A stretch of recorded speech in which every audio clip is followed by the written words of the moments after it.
Now, all weekend, families across the country are getting together to celebrate some holiday traditions, but that might not be the case for everybody. To share some coping strategies for those spending Thanksgiving alone, I'm joined by mental health and social services expert Calissa Ngozi. Calissa, thank you very much for joining us. Yes, thank you for having me. What makes this time of year difficult for some people? Well, I think that everybody likes to be around people. Like we are meant to do life together. But if you're in a circumstance where maybe you don't have family or friends that can join you for holidays such as Thanksgiving, then it can definitely negatively affect your mental health. So I think what's important is to try and reframe that narrative and find the positive parts of it. And how do you do that? What do you recommend?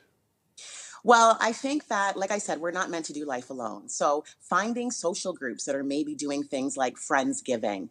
If you're by yourself, if you don't have access to community events, then maybe it's doing your own sort of tradition. So whether it's living in gratitude, starting journaling, maybe preparing a meal for yourself solo.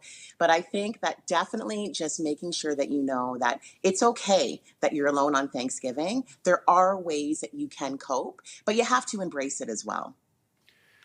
And what for I mean, it's difficult, especially in big cities like Toronto. Often your family is elsewhere. Are there ways you can connect? I mean, we have ways to connect without actually seeing each other in person. Does that help?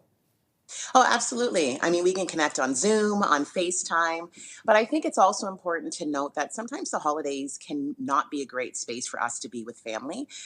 There's a societal expectation that we always need to get together, but it might be a toxic situation.